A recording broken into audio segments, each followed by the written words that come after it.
Hello and happy Monday, everyone. Happy Monday. Joe, can you hear me over there? You hear me fine? I can't hear you. I haven't turned on your mic yet. So happy Monday, everyone. Thank you so very much for tuning into 98.3 FM The Life. You're listening to Bacon Bits with Master Happiness. And of course, I'm your host, Marty Jalove. I come at you every single Monday night to talk about your job, your career, your vision made clear, the skills that you hone for the business that you own, the ups and downs, the smiles and frowns, where you're at and where you're bound.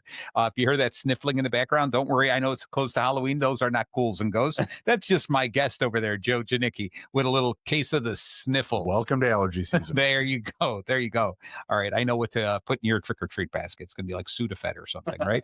All right. So as you know, I'm on a quest every week, bring you the industry best. And today, of course, is my returning guest, one of my favorites, my good friend, Joe. Joe, say hello to the world. Hello, world. Marty, thanks for having me back. I'm looking forward to wrapping up this 6-part series. Yeah, this is going to be exciting. Talking client experience. So this is going to be good. I'm excited. This is going to be very, very fun. Let's get into the bacon of it. Yes. Oh, I like it. Just jumping right into it. Yeah. So this is part 6 of this 6-part series. We covered quite a bit, a lot of different things about the customer experience.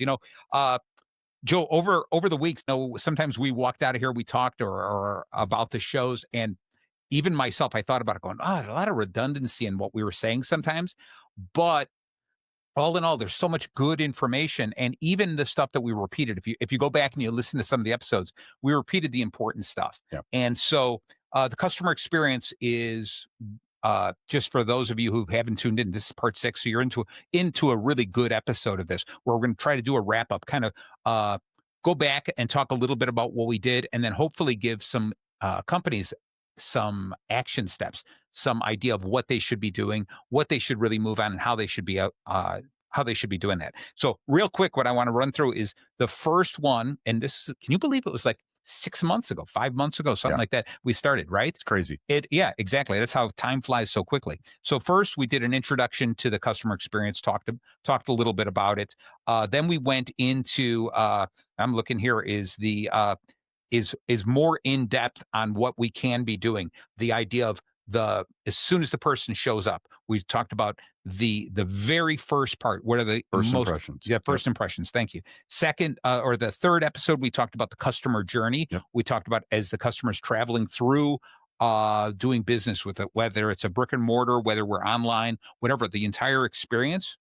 Then in episode 4, we really concentrated on the human-centric approach, where it was really redesign everything we do with the customer in mind, that just treating them like a human instead of a number. And then episode 5, we jumped into a little about training your team. Yep. Okay. So this is going to be kind of the full on wrap up. So Joe, before we even get started with this, tell me a little, what was, if let's say somebody, I'm looking at time here, it's 7:03. Let's say somebody just says, "Hey, I'm not going to listen to more than 5 minutes of this show." What would be a big takeaway, or one of the most important things about the customer experience that you'd love to share with people? Yeah, I think the biggest thing really is to listen to your clients. You have to understand what your clients are trying to tell you or what their needs are, to really be able to tailor your service to them, right? And I think if you listen to all the shows, you're right. There was a lot of redundancy, a lot of repetition in what we said, but they were all around some simple concepts that I think are so often overlooked, but are truly the foundation of what people look for in an experience. Right. And we were talking on the way over, when we look at, like, and we'll get deeper into this, but like offering somebody a luxury experience. It's not about the product. It's not about the thing. It's about the experience. So you're right. There was a lot of redundancy. There was a lot of repetition, but not bad redundancy. I'm not. Yeah, I'm not telling people don't listen to the past episodes. Listen to them all. And they're the common themes applied to different situations or different parts of the journey. But those common themes, they all come back to, the same core principles, and they are so basic.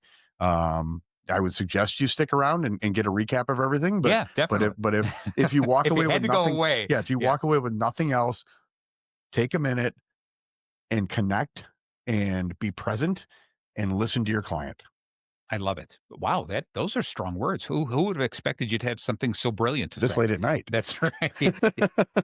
So what's really been cool is even though we talked about the journey the customer goes on this journey, we have to concentrate on that. What's been really cool is that I feel like I have gone on a journey putting more emphasis, more concentration on what the customer experience means and how we should all be doing this. It's really been cool because I would tell any customer or any business, do that. Take a little bit of time and really just concentrate on your customer, what they need from you. And the thing that I'd really like to drive home to people again is if they don't want to listen to the whole episode, listen to this, is that there is a bare minimum, no matter what whatever your business is, whether it's a restaurant, you're a plumber, you're a tennis coach, whatever the deal is, there is a bare minimum, everything that is expected. And if you just give that, you don't stand out. Right. All right. And so people love sharing stories that touch them emotionally. And so if you do the bare minimum, what they're going to walk away going, yeah, they did what I expected. Yep. If you do the bare minimum and make a mistake, that is the story people will share. Forever. I can't believe they did this. Yep. So you have to, as a business owner, you have to train your employees and you have to take a look at everything that you do and say, the memory I want to share with my customers on a regular basis is something remarkable, something amazing. So I want to do at least the bare minimum, but I want to do something in addition. Just a little bit more, just one extra step. Exactly. So people go, "Oh, this was the coolest thing. I can't believe they did this." Yep. And it touches on anything. It's the way that you greet them, the way that you take them through the process, the way that you listen to them, the way that you follow up. There's just so many different ways. Yep. And I think, we're a busy world, right? Certainly. Our lives are chaotic. These things are in the forefront of everything we do. We're on Yep. the phone all day long. We're checking email. There's dings, there's distractions all day long. Our mind is always somewhere else, that I think we are so busy that we forget to care. Yeah. And I think just slow down and do what you said, like pay attention to what you're doing. And I talk to my team about this every time, just what you said, just do a little bit more. Think That's about it. what we have to do for the client, right? This is what we have to do to deliver on whatever it is we need to do for them. Right. So Right. do that, but then do a little bit more. Just a little bit just more. reach a little Yep. bit further. Yeah. Right. Yeah. That little bit, you're going to stand out way ahead of the crowd. And if you really knock it out of the park, you've created a raving fan. They'll tell everybody on the other end of, it was just average of, this is such an amazing place to do business. Right, So- right, right. You know what? It reminds me, and I like giving people something, an illustration, something in their mind. Was years ago, my wife and I, or I should say, my wife talked me into this yearly bike ride, and it was from McHenry to Lake Geneva, and the next day was round Lake Geneva, and the third day was back. It was brutal. Now, a lot of people did it, no big deal. I have never been a biker. I'm not built to bike. But there were plenty of times I would tell her she was amazing on the bike, and she would just take off and she'd slow down. She was. Well, she hasn't No ridden in longer? a while. I don't Okay. know. No, you know what? She'd ride circles around me at least. Christy on verification Yes. after the show. There you So, go. There you go. But I would say just go. You got a pace, you take off, and I'll catch up with you. And it would be that same thing. You'd make the turn, you'd see these hills, and all I had to say was, just there's 20 feet in front of me. Concentrate on that. Yep. Make it to that. Yeah. And then just go a little bit further. Yep. Just go a little bit further. And it was amazing because just saying, I'll go a little bit further, and me on a bike, I suddenly did amazing things. I rode further, faster, longer than I ever would have thought. And when you think about that analogy, it fits so well into everything you do. yes. It is so easy to quit. It's so easy to do just enough. Yep. Okay. But it takes someone special and takes a little bit of concentration and dedication to say, I'm going to do just a little bit more. Yep. Okay. And that's what separates a good company from a great company, a truly successful company. Ordinary from extraordinary. That That's is the it, difference. baby. And Yeah. you can take that all the way down to the individual level. Yes. Like even when we look at ourselves and how we do things in our own performance and we're like, those are the things that separate you from just being average or being great. Yeah. Right. Yeah. So yeah. And it is, and it's tough sometimes. You were saying we're really busy, right? We have so many different things going on, and you have to understand that our customers also have so many They options. do. They have so many competitors who are going out of their way, making it really easy to do business with, right? Yep. And if you do just the bare minimum, if you really say, I'm more in tune, or I care more about the money coming in than helping those customers, if you concentrate in that area, just stay like that, those customers are going to leave you in Just droves. as fast as they came in. We'll call that a Yeah. transactional mindset. There you go. Because Yeah. it's essentially what that is. You are living your life from one transaction to the next. It is about, closing that deal, making the sale, getting them in, getting them out, and moving on to the next person. Yeah. And once you're a customer and whatever, they're gone. There's no value in you. There's no value in them. And the next minute something better pops up. Guess what? Bye. There you go. There So you go. 100%, your retention's out the door. Completely. So And so there's one other thing is that I remember when I started my business and I was trying to figure out how to do this and which direction to go in, focus on what I was going to do, how I can help people, etc. I met somebody who just really was the epitome of epitomized. Is that a word? Yeah, uh, you know what I mean. hey Siri. Anyway, yeah, exactly. So anyway, really went out of their way to show this help first mindset. And Joe, I'm going to say it was you. Oh. I couldn't believe that I met somebody who just truly every step of the way went overboard to help other people, not asking anything in return. And it was amazing because I remember thinking, this guy's a schmuck. He doesn't know what to do.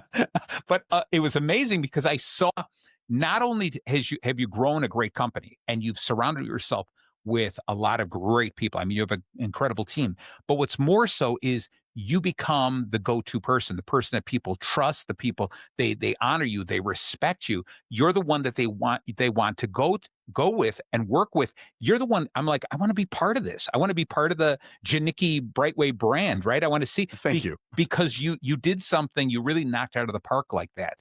When so many other people would have done it halfway, you said, no, let's go straight out. Nothing but let's continue to help people and Thank do you. that mindset first. That means a So, lot. Thank you. you- you- Sincerely. okay, well, So, I, yeah, I thank I you. meant it sincerely. Appreciate Right, that. right. You're Yeah. more than welcome. You can send me a check later. Okay. Make it out the cash. Exactly. Right, right. So yeah, I think that's a big thing because that's what made you and your business so memorable. It wasn't hey, what can you do for me? You were like, what can I do for you? And it was always like that right from the beginning. So you Thank did a good job. And thank you for continuing to do that. Thank you. All It right. means a lot. Yeah. All right. So you mentioned bacon, Joe. I You am know, hungry. all right. You know that what we do is with the name of the show is Bacon Bits with Master Happiness. And the reason it's called that is we give you little bits of bacon because everything that bacon touches becomes just a little bit better. But of course, we are not talking about the bacon for chewing. We're talking about the bacon for doing. Nice And let me job. clarify something. I Yeah. don't want the bacon bits. I want the whole thing. Oh, yeah, the slab, baby. Let's go. Give me the slab. Let's Give me go. the whole hog, right? All right. So today in our wrap up, I'm going to kind of lay it out like this, and let's see if you like this, Joe. B is going to be baseline and benchmarks. Okay. All right. We have to really take a look at what we're doing, set some goals, see what we've been doing, and how can we improve some Sure. stuff. Okay. A is automate with empathy. All right. So it's really easy sometimes to Yep. create processes, but not think of our customers, right? So we automate with empathy. C is going to be close the loop. All right. So what we're going to do is it's every single bit of it. It's not just, hey, they bought from me. See you later. All right. O is going to be orchestrate an omni-channel experience. In other words, what we're doing is the way we promote ourselves is the same everywhere we promote ourselves. We don't have different stories all over the place. And then N, your favorite word is nurture. Nurture loyalty. All right. That's where we're going. So do you like it, Joe? I love it. You're Let's do loving it. All right. So let's get into this first part of when we get into this is baselines and benchmarks. How do you if you were to jump into with a company and they're like, hey, I need to grow. I've been stagnant for a couple of years. And the first thing would be obviously grab onto some of your figures, right? Taking Yeah. a look at the processes or the numbers you've got. Yeah, absolutely. And I work in a sales organization. So for us, and I grew up in a sales organization. I spent most of my career in the car business, and Okay. it's that what gets measured is what gets managed, right? Yeah. So when we look at setting baselines, we look at our KPIs and the things that we measure. Um, we used to, and I used to always look at the sales, right? Okay. How many did we sell? What numbers did we do? What was our profit? Blah, blah, blah. And, policies, premium, all that good stuff, right? But in reality, all of that happened in the past. So really, Yes. we need to measure the activities that led us to those sales. Correct. So we look backwards and we go, okay, if sales are our net result, what do I need to do to get to that sale? And maybe it's my contacts with a referral partner. Maybe it's reach outs to whatever the case, right? Measure all the way back to where the activity begins that leads us through that. So my KPIs are different from most Yep. because I don't look at just what my sales and premium numbers were. They don't matter. That already happened. Not saying they don't matter, but they are a net result of what we do on the front end. And you can apply that to any business by looking at what your end goal is for that business Right. and what activities does your team need to be focusing on for you to be able to achieve those goals. And then we go back and we put a number to those activities. So, Okay. and Yeah. I wouldn't Yeah. make this extensive. You make this too confusing. You put too many things out there, and it's no different than like a very complicated compensation plan. Yeah. Yeah. The more complicated it is, if a guy can't go home and explain to his wife how he gets paid, Or his child.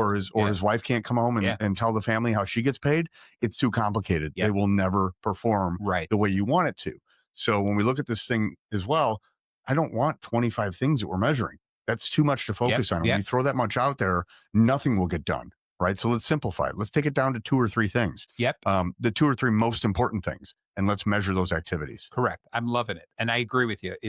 Is I was going to say 2 things, but Yeah. 3 would be the max. At the most. Just compensate them on those 2 or 3 things. And I think the starting point, going back to what this whole show is about, is the customer experience. Is I think before you start, you get your entire team together and map out the entire customer experience, Yes. step by step by step, and see what it looks like, because you're going to create the compensation program in order to improve those areas that need to be improved. Too often, what we do is, like you said, in sales, you just go, let's build more sales, more Yeah. sales. But unfortunately, sometimes we increase sales at the expense of the customer experience, right?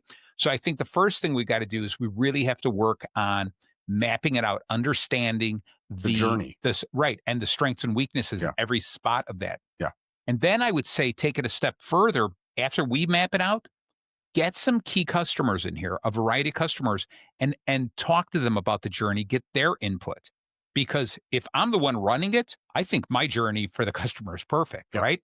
Because I'm seeing it with those rose-colored glasses. I'm seeing it the way I want it to be. You're in the glass. Yeah. It's too hard to see those things from inside the glass. Yeah, You need exactly. somebody from outside. So Yeah. you get them out there, and then it's what you do is you start creating those programs to push in those right directions. Yep. And understand, when you create that program and you say, here's the compensation program that we're going to compensate you more or give you a bonus or a commission based on this, or you have a potential of getting a raise or a promotion because you hit these numbers. Remember, those are the numbers they're going to go after. Correct. So when you pick those intelligently, Yeah. because that means they are going to concentrate there and maybe lose some concentration somewhere else. Yep. Right. And that's what's really important. And, again, I've run into some people going, oh, that's so difficult. Then, don't run a business. Sure. Right. Yeah. Well, I think it comes down, you really have to understand your business. And we talked Yeah. about, mapping the journey for the client. Yes. You have to understand your process. You have to understand the client's journey through your process. You have to know when you're doing things that are redundant. You have to, again, you just have to truly understand your business to know Yes. what those things are. You can't just pick them out of a hat and go, oh, this is important. No, Yeah. No. they have to specifically tie back to the results you're looking to get. And Right. if they don't, throw it out. So give me an idea of because your team, you guys sell insurance, right? Mhm.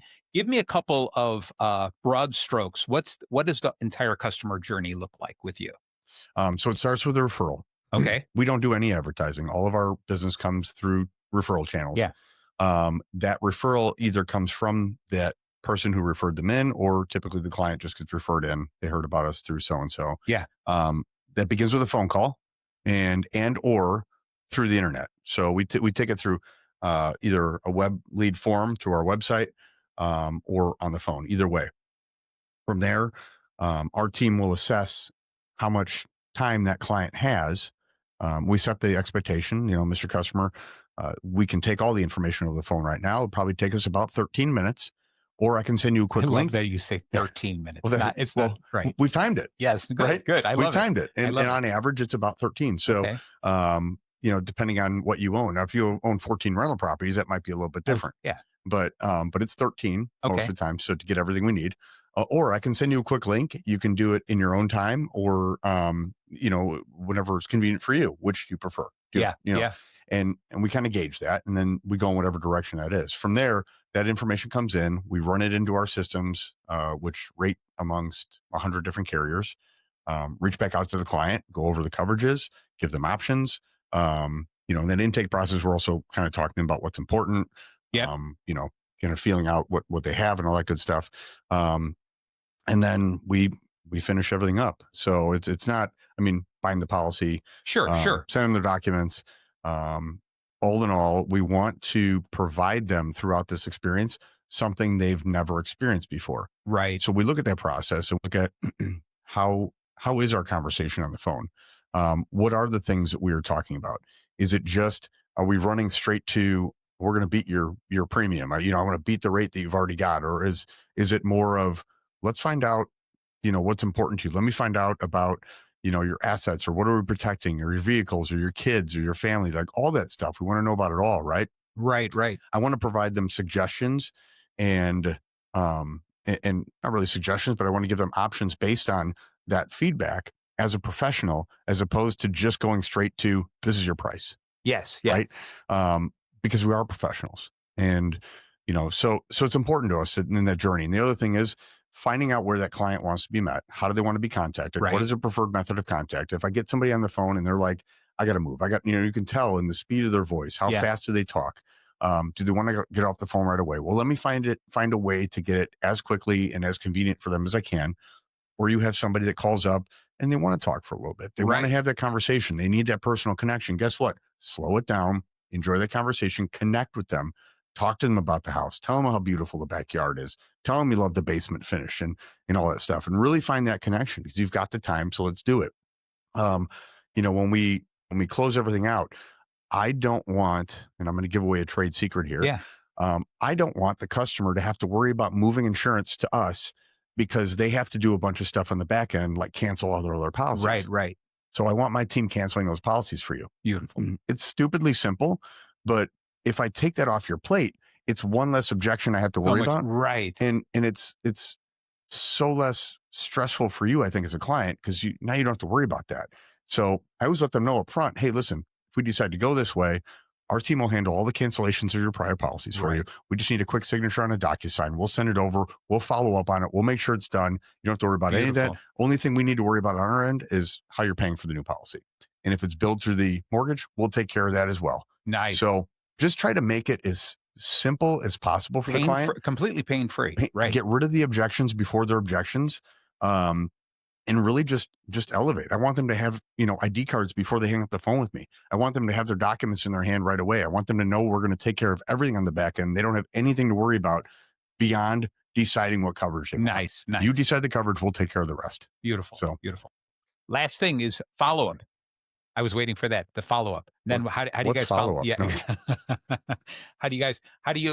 How often you follow up with these people? And obviously you're going to say it depends on what they're insuring. It does. It depends on the situation. So if you're a client of ours, we are looking at your policy every single renewal. Okay. No matter what. We have a system built in for that. I've got somebody that is dedicated to that process. We look at every single renewal. We actually notify you in most cases, and I'm going to say that we try to notify everybody before you get the renewal. Nice. That means if we get it, we usually can see it before you do. Okay.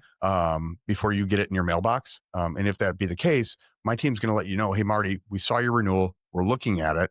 Yeah. And if there's something that we see that might be a better option for you, maybe another carrier, better coverage, whatever. Right. We'll let you know. And if not, we'll let you know that as well. But at least hey, I'm getting a 30% increase. Yep. And I know that this company I'm working with is already on it. I don't have to do anything. Gotcha. Right? Sure. I want to put that level of trust and security into our clients so they don't get this thing in the mail and go, what is this? Right, I can't believe this. And nobody called me. Yeah. Why do I even have a broker? So, So we follow up that way with the current clients. With our existing, we do use a little bit of AI and automation, Okay. and we built that in to kind of streamline our process. But our team can jump in on that automation anytime they see all the Wonderful. communications going out. Yeah. So, but we try to not over connect, but Yeah. just enough to keep the connection. I love So it. I love it, Joe. I just wanted to hear the whole process. And I like this because this is not something that one day you just sat here and wrote it out. You worked on this with your team, we did. with the company you work with your individuals. You had to brainstorm a lot. And I think part of it is understanding, like I said, you start breaking down that the journey Yeah. yourself. You start talking to customers who are going to use that. And then focus in on those couple of things where you're like, this is the hiccup, this is the problem. And I love the fact that you talked about this, that one of the problems is going to be they're going to be like, I have to cancel all these, I have to make all these phone calls. And you're like, no, we're going to take care of all of that for you. Um, That I, happened from one customer. We I'm, had one customer, he had 9 policies, oh, and we offered better coverage, yeah, better price. Everything about the deal was it totally made sense. And we were brand new at the time, okay, and I'd never seen this before. And it came down to it. We talked to the client, we went over everything. He goes, that's great. He goes, but you know what? It is too much work for me to move. yeah, And those words just click, immediately, I'm like, oh, I get it. certainly, So yeah, how do we make that easier going right, forward? And I thought about it. I'm like, we can do this. We could just take this off the plate. So, and we did. You talk about yeah, writing it all out. We did. I took every single step and I put yep, it on a whiteboard, uh-huh, and then I stared at that nice. whiteboard, God, and I I, love a I do. whiteboard. And I looked at redundancies and I go, Yeah, okay, why do we do that twice? Why is this here, not over here? And yeah, I just refined and refined and right, refined. right, And we looked to make it as streamlined as possible. And if you looked at the process that I just rambled on about, yeah, yeah, it's about 6 steps. sure, And sure, we've got it actually in a visual form nice, that we can print out. A friend of mine that's beautiful. really good with graphics actually did it for me back in the day. Yeah, really. Yeah, his name Oh, is Marty yeah, Jalove. smart guy. Yeah. But yeah, so it was that. It was very much write it down. Yeah. And then as we went through it, like, oh, that doesn't make sense. Get rid of Right, that. Or right. how can we make this quicker or easier? And the entire focus of everything we do is built around how can I elevate the experience for the client? There you It is go. not about us. It is about what do I do to make it easier on them? I love it. I love it. So, Joe, one of my clients is a larger place. It's a manufacturing company with a lot of different departments. And I love this because aside from going through the customer journey, just the people who buy from them, what we're doing is we're breaking it down and repeating the process within. Like there's different departments that technically their customer might be another department in the company. Sure. And I think it's really important that, depending on how large the company is, but even a smaller company, what an individual can run through this and say, "Oh, my client, my customer is my peer here, another department, and how am I making their job easier?" Because if you can get every employee, every department thinking like that, making everything as seamless and smooth as possible, you're just like prone to be more successful. And so we do this whole same thing of finding the hiccups, the most difficult parts, and they run through, like it might be an accounting department or the purchasing department, let's say, and they look through this and they break down every step where they go, oh, yeah, it's really easy to deal with us. Then you call another department and you say, tell us the steps you go through Yeah. dealing with them. And all of a sudden you're like, oh, I didn't realize that's difficult. Yeah, that's difficult, Yeah. right? You start then highlighting those areas and you start then saying, we're going to focus on that. We're going to make those changes. And so the cool thing that I'm working with this company is, we started with those core values. We've talked about that in the past in a mission statement.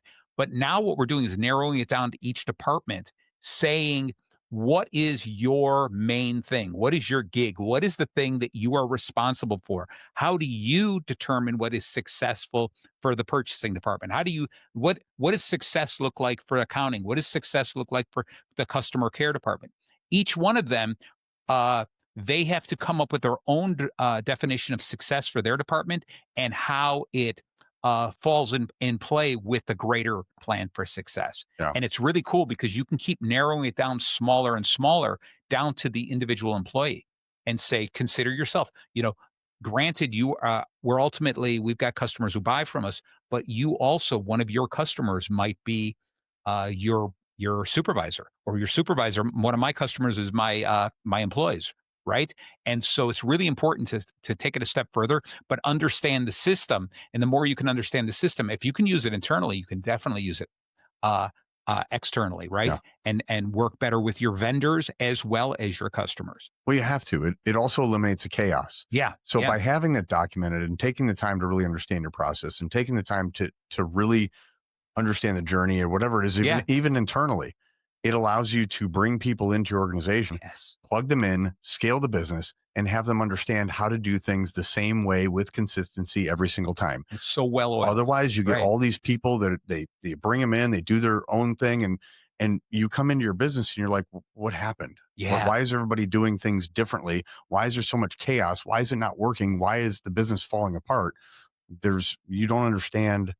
You didn't document your process. You right, don't right. understand your process, and you didn't teach your process. There you So, go. There you go. so it's extremely important. Again, even internal business functions need to be able to understand what they do, how they do it, Completely. and Right. why they do it. Yeah, exactly. Exactly. So one of the other things is before we jump to the next letter, I can't believe it. We're really beat this one down.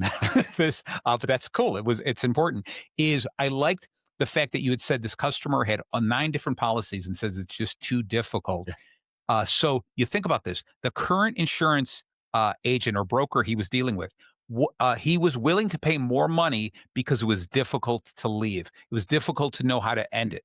And wouldn't you rather? And this is for any company. Wouldn't you rather? They say, "I'm going to stay with you. I'm willing to pay more because of the service I get." Yes. Yeah. That's what you really Yeah. want. You don't want them to go, "It is so difficult to quit. Oh my God, then I'm stuck with them forever." I would Yeah. rather go, "Oh, I'd pay twice as much because they are so Yeah. good. They are on top of things." He should have been the first call when the rate went up, not me. Yeah, exactly. Exactly. So So let's jump into this. So we talked about the baseline and the benchmarks in here. So A is once we have those kinds of things and we've identified the problem areas, the places that need to be fixed, it's A is automate with empathy.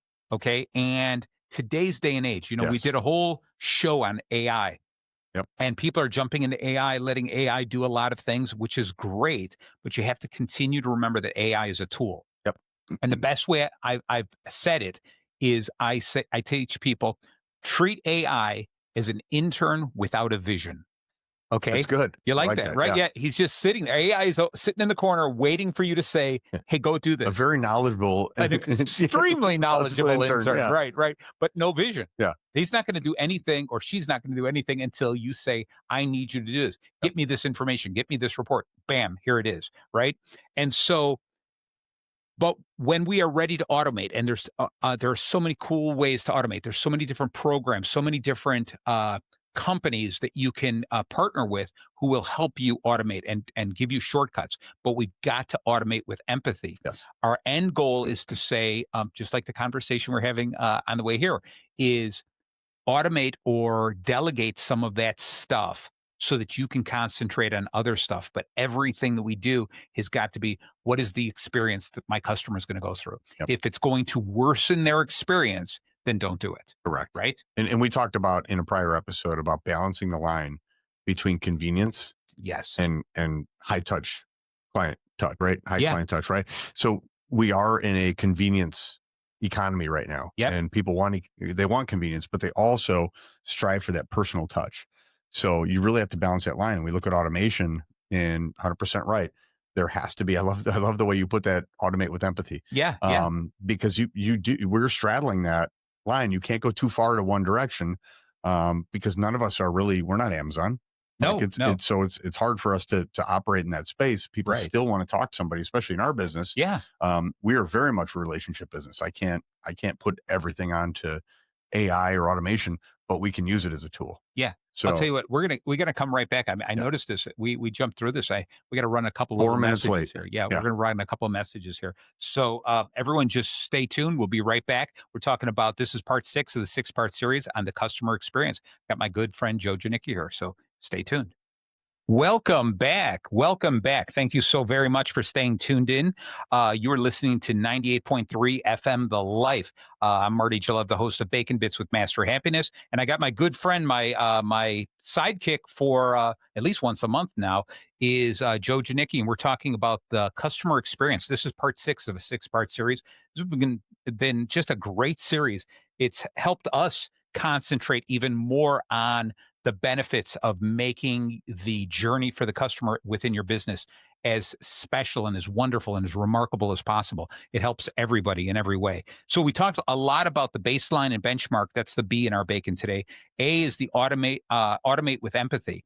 And so we're talking about it's cool to add processes and procedures and systems and put them in place, but don't do that as the result if the result is going to hurt your customer or the connection you have with your customer. It's interesting, Joe. You had mentioned we're not Amazon, and the way you made it sound was kind of like they don't have to empathize. No, They're actually, very good. Good. I was yeah. going to say. I mean, they No, empathize really well. no, just the opposite. And I Yes. think they have figured out that balance point Oh, for and they're incredible. for automation and the human touch, right? Yes. If I don't know if you've ever had an issue with Amazon where you actually needed to talk to somebody about how simple it is actually to get somebody on the phone with Amazon. Oh, It is I guess I've never needed to or never pursued that. stupidly simple.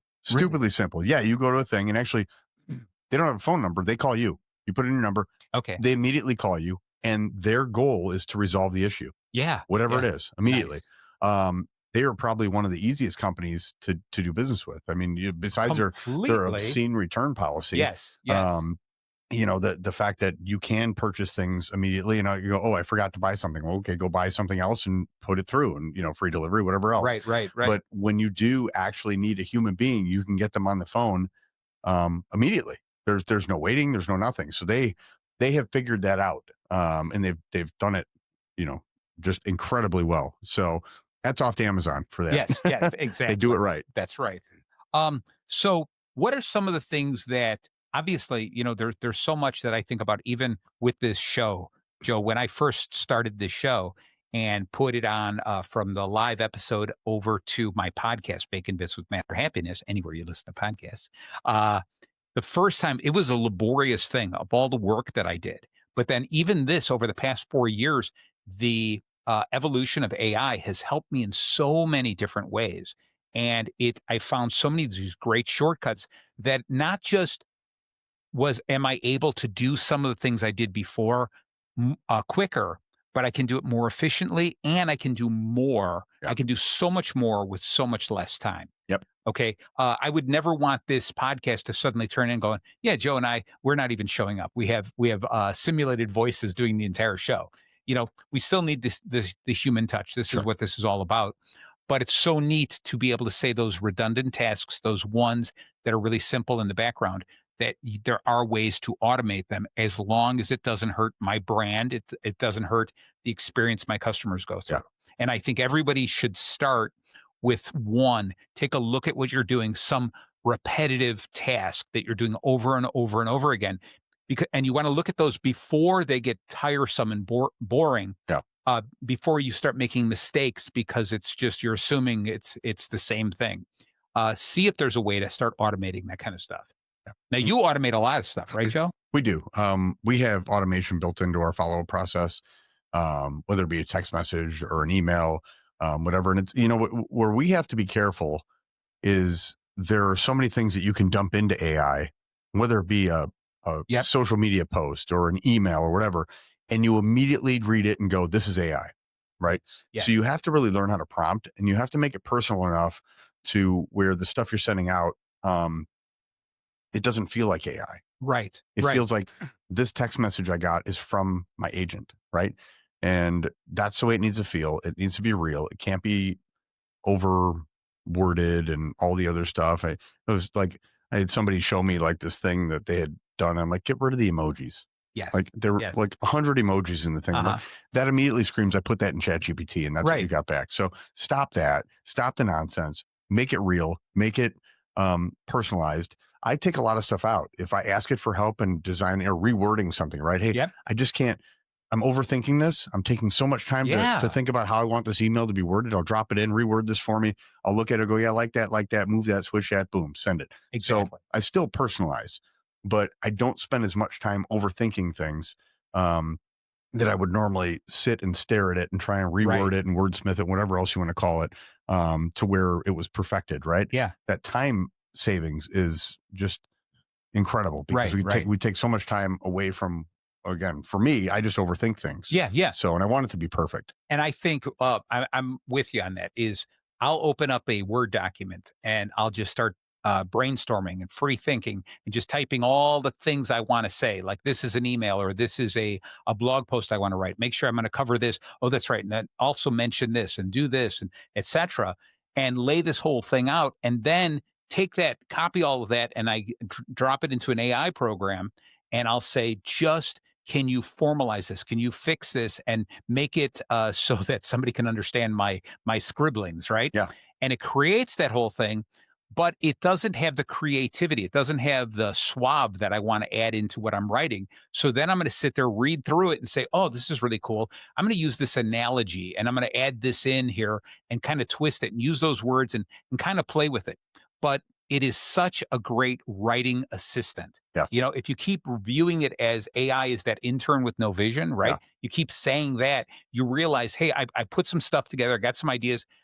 It's kind of like you look at the intern and sit in the corner. You taking notes with this? You got all this? Can you just give me a summary of what I just said? Take a look at it and then fix it. And you just view it like that. Do not make that AI, that intern with no vision, the president of your company. sure. Okay, Right. that's what you don't want to do. Yeah, All right. I think that's the fear that people have, is that they feel like, oh, so many people are giving it all up to AI. yeah. And no, it's not right. No, it's an It enhancement. yeah, a And paintbrush and a canvas yeah, on its own you and I can't do did a anything. whole series on this. Yes, It is not there to replace everyone's job. It is there to enhance the correct. jobs that we already do. Will jobs change? Will things shift? Oh my The God, yes, right? absolutely they will. But for the better, it allows us to get more involved in things that really matter in our business. It allows us to get more involved in those personal relationships, maintaining relationships, and really, spending more of that one-on-one time while the menial tasks get taken up by AI and automation and things like that. Yeah, So it is not there as a human replacement. It never will be. no, But it is there as a human enhancement, and I that'll continue. I agree with you. So, Yeah, completely. So, the letter C, because we're gonna get through these BACON, believe it or not. All right, I know you're rooting for us. yeah, All right, C is this close the loop across teams. Close the loop. In other words, it's this idea. It's one thing for us to go, oh, I got all this going on, and I'm working on this, and I'm working on this, but sometimes we forget once we start setting up processes, and we say, hey, I'm thinking of the customer and we're moving forward, but we forget to loop the rest of the team in sure, on it. And we still need to treat the team as individuals as well. yeah, They have to feel like they're as special as any one of our customers. yeah, And we've got to continue to pull them in. So there's that fine line between the right amount of meetings and too many meetings. there is. Okay. And do you have any shortcuts for us on things that you would say when I'm setting up meetings? What are some of the things that you add into a meeting to make sure they work? They're proper. All They're right. So, proper. two parts of this question I want to answer for you. And the first Yeah. one is, when we look at, you talk about closing the loop, and we Yeah. look at other departments and how we do things. I talk to my team about the reason our processes are set up the way they are is because, God forbid, you got hit by a truck Yes. today. Can I come in and figure out what you were doing today? Right. And if it's not that way, then something's broken in our process, Yeah. right? We shouldn't save files on our desktop. We shouldn't not document what we sent to a customer. So when I hand something off to you, right? If I'm done with my portion of this account Yep. and it's now going to go to your desk, you need to pick it up and know everything and anything that you would ever need to know to pick up that client like you would handle it from the beginning. Yeah. So, and it needs to be documented. It needs to be in depth and specific, and there should be nothing left out. And we do that. In our instance, we have a checklist, and that checklist is built into our system. So when I move that customer, let's say from prospect to sold, Right. right, that checklist has all the things that need to be done, and that goes on to the next person with all the documentation behind it. So then again, I get hit by a bus tomorrow. Yeah. Anybody can walk in and go, "Hey, Mrs. Smith called and she wants to know about this quote we sent him or sent her," uh, and we don't have to go to Mrs. Smith. Well, who do we quote it through? Because now we look like Yeah. idiots, right? Yeah. Like we're the agency. We don't know who we sent that, who we quoted it through, and we should never have to ask those questions. So everything should transition from person to person all the way down the line from beginning to end with seamless Yep. interaction, right? Yeah. Um, when it comes to meetings, we don't hold unnecessary meetings. I do a one-to-one with the team every single week. We meet about 15 minutes. I schedule 30, but we meet 15 minutes and we go through a select number of things that we talk about every single week. I want to know what's working in the company. I want to Yep. know what's not working in the company. I want to know what they think they're doing really well. I want to know what they think they need to personally improve on. I Nice. want to know what they think they need help on, Good. what they think they need to work on, and what they can get help on. And we talk about some to-dos and some follow-through for the following week. And we do that to open them up, and we get a lot of good ideas out of those. When you ask somebody that's in the day-to-day, I'm not in the day-to-day anymore. So when you ask somebody about, what's going on in the day-to-day, about what they think is working in the business and what they think is not working in the business, and you ask them to do it with a constructive mindset, Right. they aren't just, excuse my language, I'm not going to say the B word, they're not just complaining, right? Right. Right. They're Right. coming to you with constructive ideas that they think could improve the ultimate goal, which is the experience for our client. That's all that matters. How do we improve that? Yes. So when we look at the business like that, we start to build that into our framework and into our culture. You start to get some really good ideas, and there's some things you can act on. You go, we didn't realize that we've been transitioning from one system to another. We've been through Yes. 3 CRMs in the last 2 years. And Wow. in the Wow. process, I found out that people are intaking clients in 3 different ways. So Okay. because they're all doing something different, one of my team members said, "Hey, it's very complicated and congested. This person does it this way, I do it this way." Certainly. And we talked about, okay, where can we find a happy medium and what works best for the client? How do we build that process to be the most efficient with the systems we have right now? And we did it together, and I did it with the team. It Okay. wasn't a leadership thing. Right. Right. The team gets involved, and guess what? Yeah. Now I've got the backing of the entire team. So we have those one-to-one Love it. meetings Right. every single week. Um, and then we have a weekly meeting, which we have every Monday morning with the entire The team. entire team. And Gotcha. it follows the same structure every single week. We talk about the same things. We talk about our KPIs. We talk about what's important to the business. We talk about any client headlines that we need to worry about, any issues. And we have a living, breathing form that people can go on. We use Microsoft Whiteboard, Okay. and they can list things that they think are important that need to be added to the agenda.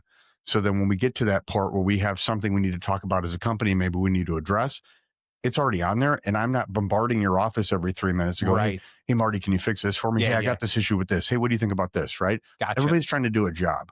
So put it on there. It'll sit there in almost a parking lot until Monday. Right? Gotcha. If it's urgent, we need to address it differently. But this way we avoid all the unnecessary, interruptions, and we get to move through things, and we have our weekly and then we have our one-to-one. So I like it. I like it. That's why I wanted you to talk on this because I visit clients and I help them. I watch how they do meetings, and I wanted to hear how you do this because I think I've seen enough of your meetings and been part of some of your meetings enough to see I really like the way you lay it out. Here's something I want you to think about since we've been talking so much about customer experience, especially in your whole team meetings when the whole things are together, is create a CX champion. Okay. And once a week, you just choose somebody and you say, Joyce, I'm just going to make up a name.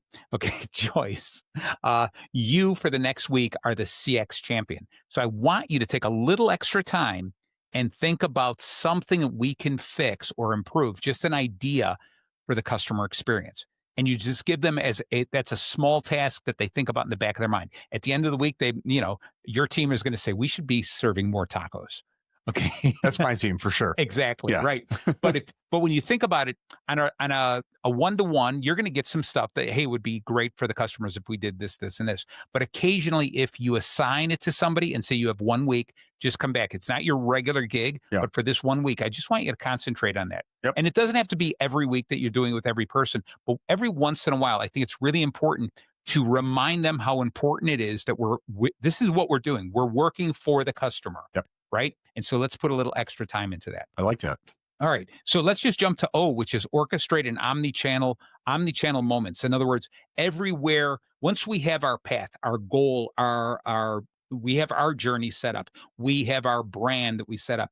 We have got to continue to put it the exact same way everywhere. And I think what you just said about you have 3 different systems, everyone's doing it differently, Yeah. is the perfect example of not necessarily the right way to do it, Yeah. right? So what you got to do is look at it from every regard. Like if somebody comes in through a referral partner and comes to you, if somebody finds you online, if somebody, however, they walk by your store and they walk in, is the process they're going through always going to be the same way? When they see you on LinkedIn, when they see you on Facebook, are they getting the same feel from you? When they visit your website, are they getting the same feel? When they walk into your store, is it the same feel or is it odd? No, it has to be. Yes. And it starts with process. Yes. It once they're documented, then the next step is training. Uh-huh. And then it's just what's the word? They're just I don't know, just Autonomous? they're They're just they're just in it, right? It's Yeah. just immersive. That's Okay, the word. gotcha. So Okay. you're immersive and you're seeing it from the rest of your teammates. But Yes. it all starts with the beginning with having your processes documented, Yep. organized, Yep. understanding how that client flow is supposed to go and what you're supposed to do every step of the way. From there, we just immerse you in the process and training, There you go. and if everybody's doing it, it starts at the top, right?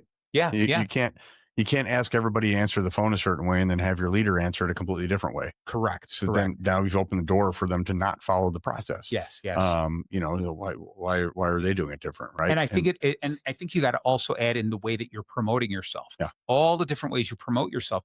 If you're promoting yourself as a help first entity, Yeah. someplace else, you have to stick with that. That's who we are. It becomes right? your brand. Yes, exactly. And you So, got to yeah. stick with that. Yeah. Christy and I just a while ago went to a restaurant in Long Grove. I'm not going to give you the name. Food was great. Everything was great. I'll gladly go back again. But what we did was we spent some time looking around, and when we left, I asked her what was the logo of this place we were at. And she kind of was like, "Oh, it was mostly just a font." And she was like, "Huh, let me think about it." And I was like, I looked around the restaurant and they had at least 4 different versions of a logo. Really? Like they couldn't commit. And I Wow. went online and it was a struggle to find their logo.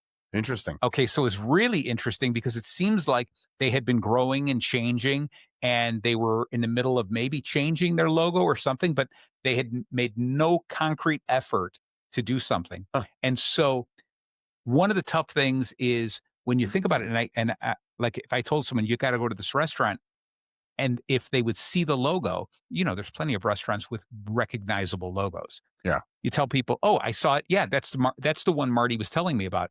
This one, if I described it and told you, you'd drive by it 100 times and never find it, right? So I think this is what's so important about having a brand, having a message you want to share, and you have to share the exact same message everywhere. Yeah. You've got to bring everyone together. Yep. So we're getting down to the end here. Let's So nurture. yeah, so nurture, it's about nurturing loyalty and advocacy. All right, that's what we're talking about. And I think this is what we've been this is the essence of the customer experience.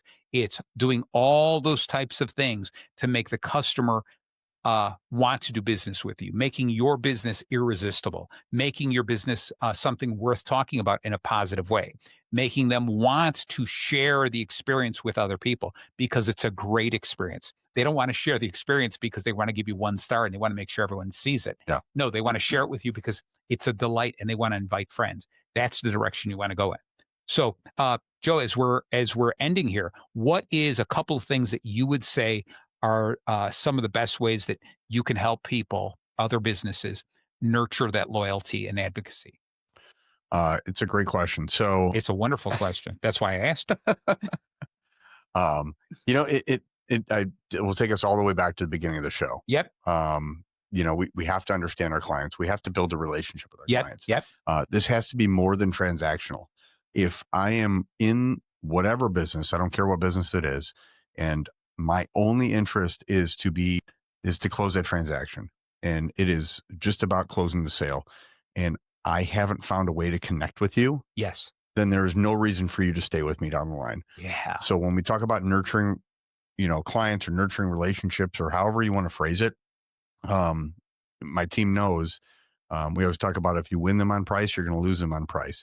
They have to see value in doing business with you, and they have to find a reason that you're different from everybody else on the block. And I don't care if you're selling shoes, if you're selling tacos, if you're selling insurance. Right. There has to be something that stands out and makes you a little bit different.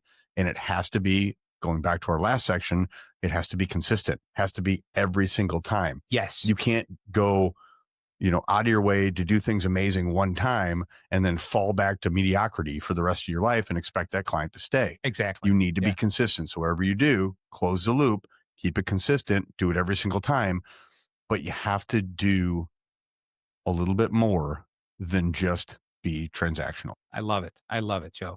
All right, so I'm looking at this. I threw some notes together, and while we've been talking, taking some additional notes, is that I want people to think about this. The next 30, 60, 90 days is within the first 30 days is look at those baselines and those benchmarks, right? Take a look at one thing that you can say, this is a redundant task. I'm going to try to automate it. Just one thing. Don't go crazy. Don't change the entire business. Within the next 60 days, go back and look at how that is working for you, right? Work with this whole idea of nurturing your employees and nurturing your customers based on that and checking it. And then within the next 90 days, I want you to take it a step further. Push that even more so. If that's working and there's certain things that you're doing that are working really well, see if you can take that, mimic that into other areas of the business and keep moving it. But you've got to, and we're going to go way back to the beginning of the show. You've got to do it one step at a time. You got to do just a little bit more, just a little bit more. Don't give up on it. It's the only way that you're going to build the business and make it survive. Yep. So, Joe, we got all kinds of ideas about our next segment. We'll talk more, but I suggested to you that we talk maybe about building a big team. What do you got? Any other suggestions, or do you absolutely love that idea? I think that's a great idea. All right. All Yeah. right. And, what I love about it is that I did a lot of things wrong and I learned from some really great mentors on how to do it right. Yes. So I would love to walk into that brick wall. Yes. Yes. Yes. All right. I love it. So yeah, let's. So figure that's the fourth Monday of every month. All right, Not the third. regardless of what Joe said. And every holiday that falls on a Monday. But all Yeah. that's what it seems like, right? So yeah, this is gonna be cool. We're gonna start. We'll if you need more information, obviously go to masterhappiness.com/live, or it would be baconbitsradio.com. Either way to find out more information about more shows that are coming up. And if you missed any part of this episode, or if any of the previous episodes, definitely go to Bacon Bits with Master Happiness. The podcast. Look that up, and you can find links again on masterhappiness.com/live. Thank you so much, Joe. Thank you so much. This has been an incredible series. Thank you, Marty. All right. Take care, everyone. See you next week.